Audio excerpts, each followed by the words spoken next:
The morning in Sorrento didn't bring the peace of the Mediterranean. It brought the heavy, metallic scent of impending war. Alessandro stood on the stone terrace, his silhouette a jagged shadow against the rising sun. The sea below was a brilliant, mocking blue, but to him, it felt like a graveyard waiting for fresh occupants. His hand still throbbed, a dull, rhythmic ache from where he had gripped the iron railing the night before. Inside the villa, the atmosphere had shifted. It wasn't the empty, hollow silence of the last 15 years, the silence he had cultivated like a garden of thorns. It was the silence of a held breath, the moment of stillness before a dam finally bursts.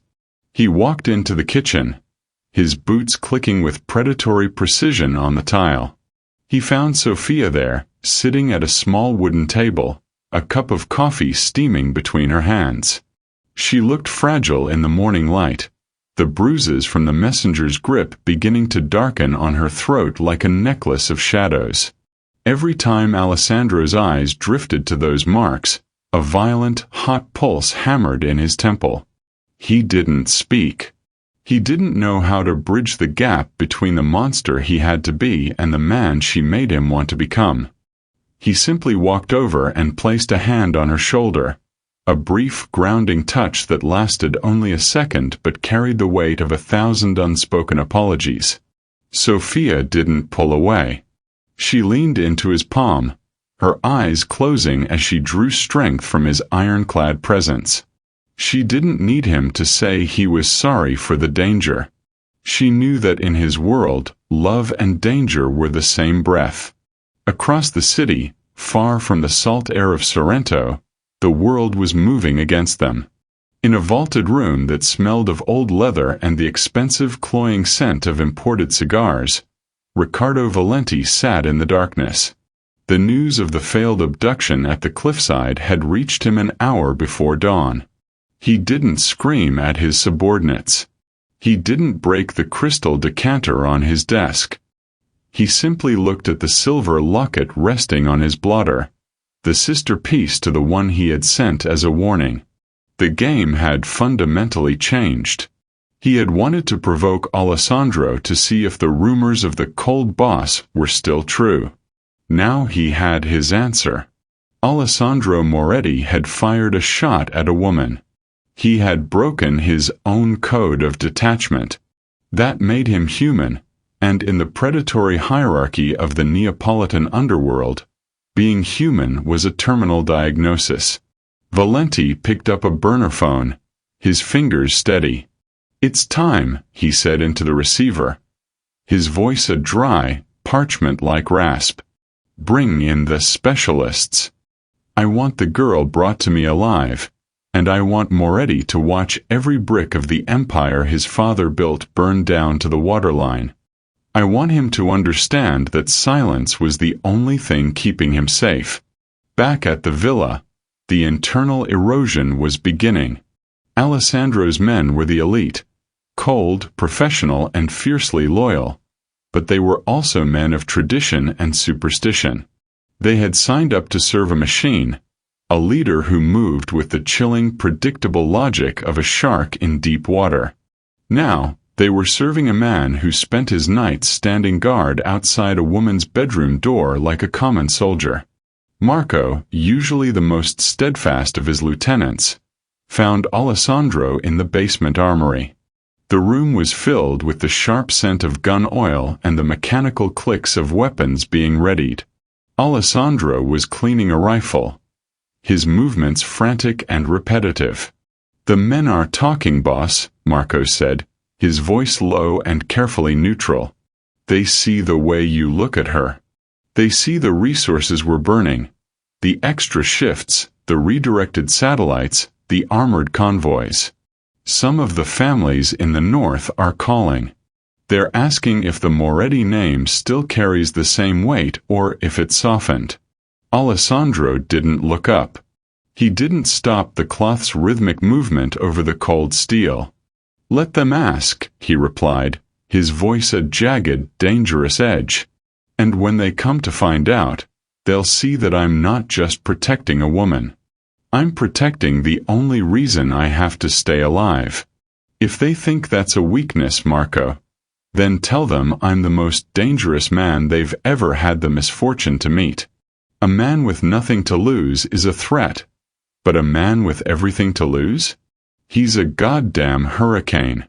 But the most cutting threat wasn't coming from a gun or a rival boss.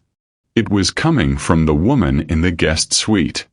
Sophia was starting to see the true cost of her presence in his life. She watched from the high windows as the guards doubled, then tripled. She saw the way the air in the villa turned into a pressure cooker, ready to explode at the slightest touch. She found Alessandro in the library later that afternoon, his silhouette framed by maps of Valenti's known shipping routes and safehouses. "You're turning into him," she said softly, her voice echoing in the vast book-lined room. Alessandro froze, his pen hovering over a map. "Into whom?" "Into the man who betrayed you," she said, stepping into the light. "You're letting the fear of loss dictate every move you make. You're building a cage and calling it a sanctuary." Alessandro slammed his hand onto the mahogany table, the sound echoing like a gunshot. "I am nothing like the men who broke me, Sophia. I am doing what is necessary to keep you breathing." Sophia didn't flinch at his outburst. She walked toward him, her footsteps steady on the marble.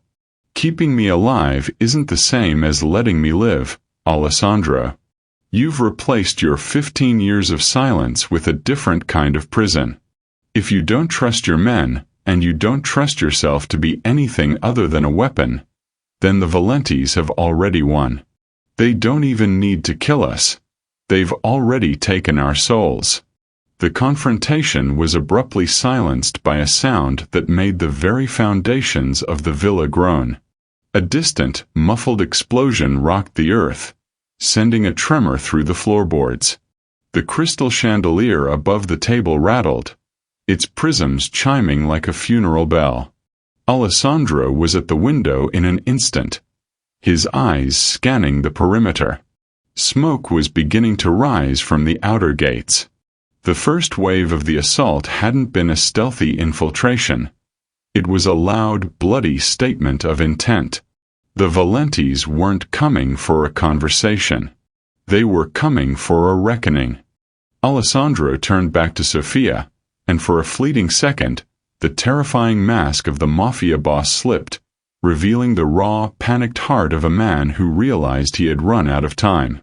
The siren of the perimeter alarm wailed, a high-pitched scream that tore through the villa's aristocratic calm. Alessandro didn't waste another breath on words. He grabbed Sophia by the arm, his grip firm but careful, and sprinted toward the center of the house. The hallway was already alive with the sound of his men scrambling into position, the heavy thud of tactical boots echoing against the marble. "The safe room now," he barked at Marco as they passed. He shoved Sophia into the concealed vault behind the library's false wall, a room lined with reinforced steel and enough communications gear to run a small war. He turned to her, his chest heaving, his dark eyes burning with a ferocity she had never seen. "Stay here," he commanded, his voice a low, lethal vibration. "No matter what you hear through these walls, gunfire, screams, the sound of the house falling around you, do not open this door for anyone but me. Do you understand?" Sophia gripped his lapels, her knuckles white. "Alessandro, don't do this alone. You have men. Use them." He leaned down, his forehead resting against hers for a fleeting, desperate second. "I've been alone for 15 years, Sophia. Today I fight for both of us." Before she could argue, he stepped back and the heavy steel door hissed shut, sealing her in a silence that felt like a tomb. Outside the vault, the villa had become a slaughterhouse. Alessandro moved with a terrifying, fluid speed, discarding his suit jacket to reveal the tactical holster beneath. He didn't bark orders. He signaled them with sharp, precise gestures that his men followed with religious intensity. He was no longer the businessman. He was the predator. The Valentes had sent a small army, but they were fighting on Moretti's ground. As the first wave of attackers breached the grand foyer, Alessandro met them with a cold, surgical efficiency. He didn't fire wildly. Every shot was a calculated subtraction from the enemy's ranks. But even as he neutralized the threat in front of the house, a prickle of unease crawled up his spine. The frontal assault was too loud, too clumsy. It was a distraction. "Marco, report on the sea-facing terrace," he shouted into his earpiece. There was only the crackle of static and the distant sound of breaking glass. His blood turned to ice. The specialists. Valenti's elite extraction team didn't use the front door. They used the cliffs. Alessandro turned and sprinted back through the house, ignoring the bullets that chipped the plaster near his head. He burst into the hallway leading to the safe room, but he was too late. The reinforced hinges had been blown with a localized thermite charge, something only a professional team would carry. He slid into the room, his weapon raised, but the sight that met him made his heart stop. Sophia wasn't hiding. She was being dragged toward the shattered French doors by a man in dark tactical gear, his face obscured by a gas mask. She was struggling, her heels digging into the rug, her hands clawing at the man's thick sleeves. Alessandro didn't fire. The angle was impossible. The man was using her as a human shield. With a primal roar of rage, Alessandro dropped his weapon and lunged.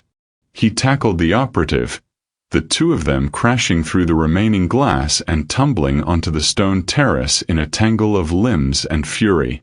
The terrace was bathed in the harsh, artificial light of a hovering helicopter. The downdraft from the rotors whipped the bougainvillea into a frenzy, petals flying like drops of blood. Alessandro scrambled to his feet, his fingers finding the operative's throat, but as they struggled on the very edge of the cliff, he realized the trap had fully closed. The gunfire in the rest of the house had stopped. His men, the Valenti soldiers, had stopped to watch the spectacle on the terrace. In that blinding white spotlight, the myth of the cold boss died. The untouchable ghost of Naples was gone. In his place was a man on his knees, his face bloodied, his hands trembling as he shielded a common made with his own body. Every camera on the helicopter, every eye in the garden, saw the truth. The secret he had kept for 15 years, that he was capable of feeling, capable of breaking, was now public record. A voice boomed from the helicopter speakers, a cold, amplified rasp that belonged to Riccardo Valenti himself. "Now the whole world knows where your heart is, Alessandro. Let's see how long it keeps beating." The helicopter banked, and a sniper leaned out of the side door. A tiny red laser dot appeared on the stone floor, dancing upward until it centered directly on Sophia's chest. She looked up, her face streaked with soot and tears, and in that moment she didn't look at the gun. She looked at Alessandro. He felt a scream building in his throat, a sound of pure, unadulterated terror that he hadn't felt since the docks 15 years ago.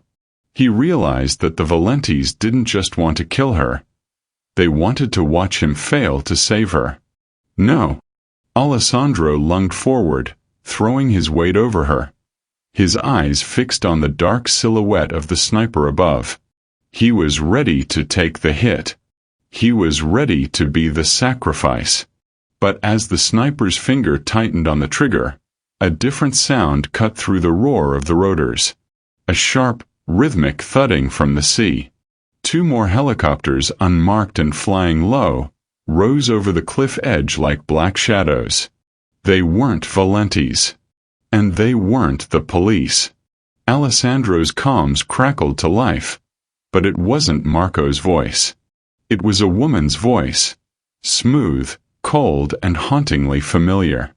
"Get her inside, Alessandro. I'm not letting them finish what I started." Alessandro froze, his heart hammering against his ribs. He knew that voice. It was the voice of the ghost who had betrayed him 15 years ago. Elena. The unmarked helicopters opened fire on the Valenti bird, a rain of lead that forced it to veer away, the laser dot vanishing from Sophia's chest. In the chaos of the aerial dogfight, Alessandro scooped Sophia up in his arms and ran for the cover of the stone archway. He was safe for the moment, but his mind was spinning. The past hadn't just returned, it had come back to claim its stake in his future. He looked down at Sophia, who was gasping for air in his arms. The silence was gone. The war was no longer just about survival. It was a three-way collision of old blood, new love, and a betrayal that was far from over. The roar of the dogfight above the villa was a chaotic symphony of screaming turbines and chattering machine guns. But for Alessandro, the world had narrowed down to the woman in his arms and the ghost in his ear. He retreated into the shadows of the stone archway, his back against the cool masonry, shielding Sophia's body with his own. His mind was a battlefield. Elena. The name alone was a poison he had spent 15 years trying to flush from his system. She was the one who had taught him that a whisper could be more lethal than a bullet. And now, she was the one pulling the Valenti wolves off his throat. "Alessandro, who is that?" Sophia gasped, her fingers digging into the tactical vest he wore. Her eyes were wide, reflecting the flickering orange glow of a burning Valenti vehicle on the lawn. Alessandro didn't answer immediately. He couldn't. How could he explain that the woman who had just saved them was the same woman who had broken him? "A ghost," he finally rasped, his voice sounding foreign even to himself. "Someone who should have stayed dead." The Valenti helicopter, smoking from a hit to its tail rotor, began a desperate retreat over the dark horizon of the Mediterranean. The two unmarked black birds didn't pursue. Instead, they hovered over the villa's landing pad with military precision. Marco and the remaining Moretti guards moved to intercept, their weapons raised, but Alessandro keyed his comms with a sharp command. "Stand down. Marco, hold your fire. There. Guests." He felt the word turn to ash in his mouth. He led Sophia back into the decimated foyer. The smell of cordite and expensive floor wax was overwhelming. A side door of the lead helicopter slid open, and a woman stepped out. She didn't look like a Mafia queen, she looked like a shadow. Clad in a sleek charcoal gray trench coat, her hair was shorter than it had been 15 years ago, but the way she moved, with a calculated, rhythmic grace, was unmistakable. She walked toward them, ignoring the dozens of rifles pointed at her chest. She stopped 10 feet away, her gaze sliding over Alessandro before settling on Sophia with a chilling intensity. "You have a type, Alessandro," Elena said. Her voice was still like silk over glass, unchanged by the decade and a half of silence. Quiet, observant, dangerous without knowing it. Alessandro stepped in front of Sophia, his hand resting on the grip of his holstered pistol. "You have 30 seconds to tell me why I shouldn't finish what the Valentis started 15 years ago," he hissed. Elena offered a small, sad smile that didn't reach her eyes. "Because the Valentis didn't just come for your maid, Alessandro. They've made a pact with the Russians. They aren't looking to bruise your ego anymore. They're looking to erase the Moretti name from the map. And I'm the only one who knows where they're meeting to sign the contract." The air in the room grew heavy. A pact with the Russians meant a level of violence that Naples hadn't seen in a generation. It meant tanks in the streets and bodies in the bay. Alessandro looked at Sophia, then back at Elena. The betrayal of the past was screaming at him to turn away, but the reality of the present was a knife at his throat. He saw the doubt in Marco's eyes. He felt the fear radiating from the staff hiding in the corners.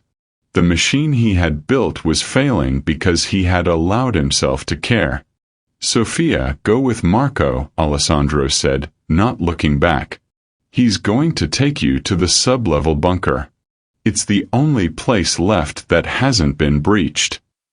Sofia grabbed his hand, her touch a sudden warm contrast to the icy atmosphere. "Don't trust her, Alessandro. I can see it in the way she looks at the exits. She's still mapping the room." Alessandro finally turned to her, his expression a mask of weary resolve. "I don't trust anyone, Sofia. But I need to know the depth of the grave they've dug for us." As Marco led a reluctant Sofia away, Alessandro turned his full attention to Elena. The silence between them was a physical weight, a reservoir of 15 years of unspoken rage. "Why now, Elena? Why come back after all this time?" Elena stepped closer, the scent of her perfume, the same one she wore on the night of the docks, hitting him like a physical blow. "Because I realized that the only thing worse than betraying you was watching someone else kill you. I owe you a life, Alessandro. I'm here to pay the debt." She handed him a small encrypted tablet. "The coordinates for the meeting are there. They're congregating at the old cathedral in the city center at midnight. Riccardo Valenti, the Russian envoy, and the lieutenants. If you strike now, you can cut the head off the snake. But if you wait until morning, the city belongs to them." Alessandro looked at the screen, the blue light reflecting in his cold, dark eyes. This was the moment of absolute risk. It could be a trap, another betrayal designed to draw him out into the open. Or it could be his only chance to end the war before it consumes Sofia. He looked up at the ceiling, thinking of the woman sitting in the bunker below. He thought of the whisper that had cracked his armor and the name she had reclaimed for him. He wasn't a machine anymore. He was a man making a choice. "Assemble the teams," Alessandro barked into his comms. "We're going into the city. Marco, stay with the girl. If I don't signal by 2 a.m., take her to the safe house in Switzerland and don't look back." He turned to Elena, his voice a low, lethal promise. "You're coming with us. If this is a setup, you'll be the first person to die. I won't hesitate this time." Elena nodded, her expression unreadable. "I wouldn't expect anything less." As the Moretti convoy roared out of the villa, the rain began to fall in earnest, washing the blood from the stone terrace. Alessandro sat in the back of the lead SUV, his hand resting on his rifle. He was heading into the heart of the storm, driven by a love he had fought for 15 years to avoid. The tension was at a breaking point. Every shadow in the city seemed to hold its breath. They reached the outskirts of the cathedral district, the Gothic spires rising like jagged teeth against the lightning-streaked sky. "We move in 3 minutes," Alessandro signaled. But as he checked his gear, his phone buzzed. A private message from an unknown number. He opened it, and his heart turned to lead. It was a photo of the bunker door back at the villa, wide open. Below it, a single sentence. "The ghost isn't the only one who can walk through walls." Alessandro realized with a jolt of pure horror that the assault on the villa hadn't been the main event. It was the lure. And while he was chasing a ghost in the city, the real devil was already inside his home. The SUV screeched to a halt, the tires smoking against the wet pavement of the cathedral district. Alessandro's heart wasn't just pounding. It was trying to tear its way out of his ribs. He stared at the glowing screen of his phone, at the image of the breached bunker. Marco was elite. The bunker was impregnable. For both to fail, the enemy didn't just have power. They had a key. Turn the cars around. Now. Alessandro roared, his voice cracking with a raw, primal desperation that silenced the rain. Elena, sitting beside him, reached for his arm, her eyes wide with what looked like genuine shock. Alessandro, if you leave now, Valenti signs that contract. The city falls. He turned on her, the barrel of his pistol pressing into the soft skin beneath her jaw before she could even blink. If she is harmed, Elena, there won't be a city left to rule. I will burn every street, every dock, and every soul in Naples until I find the person who opened that door. Elena didn't flinch. She looked at the photo, then back at him. The bunker code wasn't hacked, Alessandro. It was entered. Someone on the inside didn't just fold, they led them there. The realization hit him like a physical blow. A mole. Someone who had watched him for 15 years. Someone who knew that Sofia was the only lever long enough to move the cold boss. Marco isn't answering, Alessandro hissed, slamming his fist against the bulletproof glass. He's either dead or he's the one holding the door. He keyed his comms to the entire convoy. Maximum speed back to the villa. Lethal force authorized for anyone standing between the girl and us. The return journey was a blur of high-speed turns and near misses. Alessandro sat in a silence so heavy it felt like a physical pressure. He thought about the 3 weeks he had known Sofia. He thought about the way she poured the wine, the way she didn't tremble, and the way she had dared to say his name. He realized with a terrifying clarity that he didn't care about the Moretti legacy. He didn't care about the harbor or the ships or the millions in offshore accounts.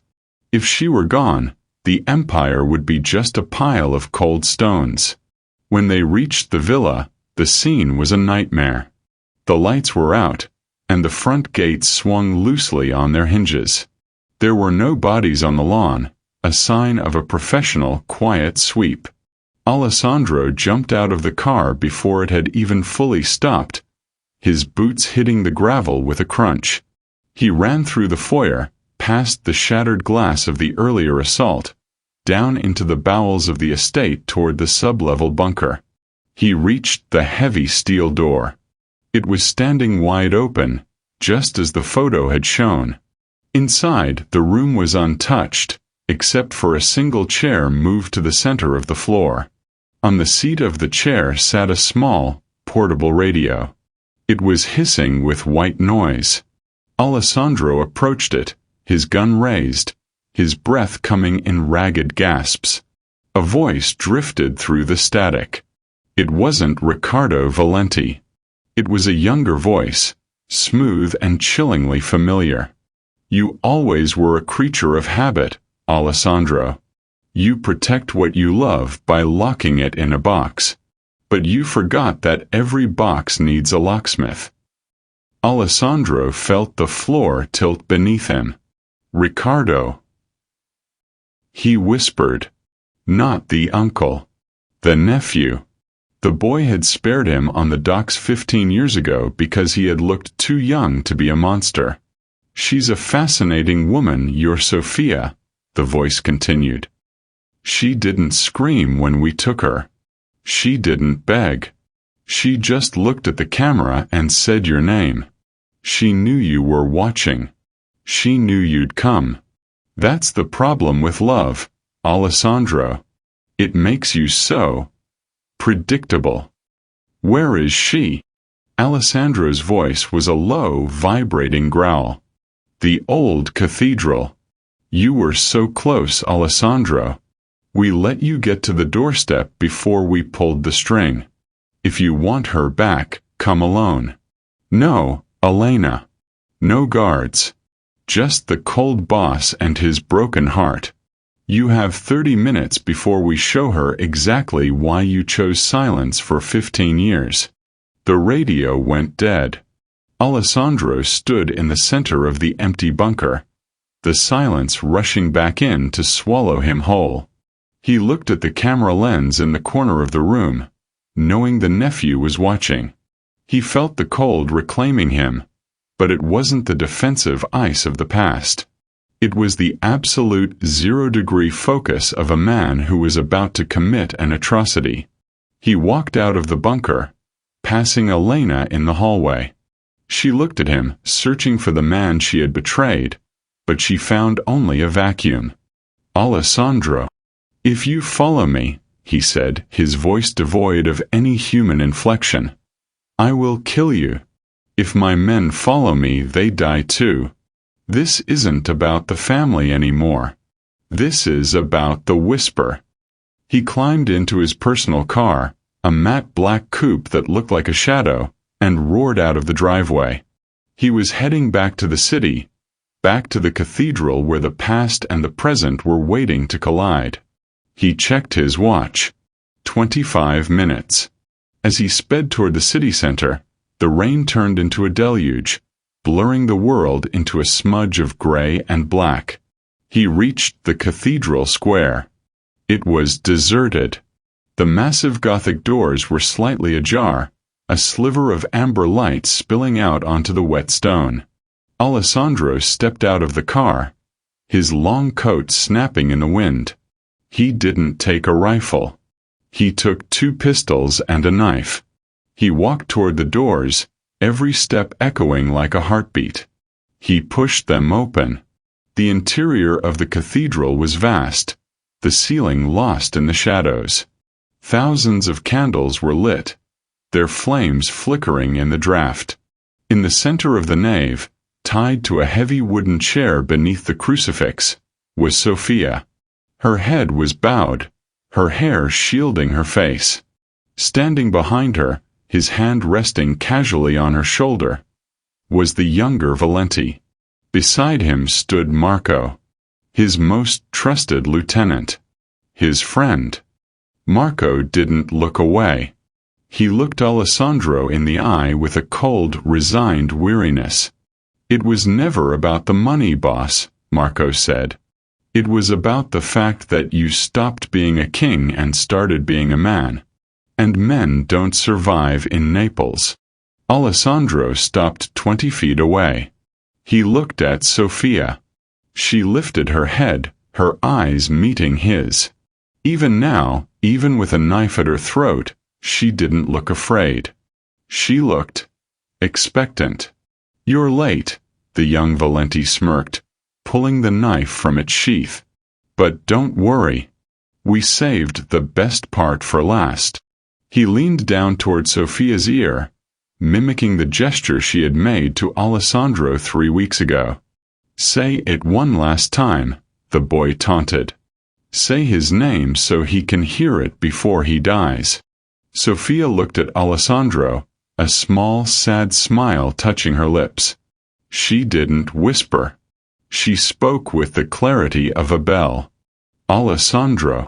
In that moment, the lights of the cathedral exploded. The ultimate betrayal. A friend turned foe. A love on the edge of a blade. In part 3, the final part, Alessandro Moretti faces the ghosts of his past and the demons of his present. Only one will walk out of the cathedral.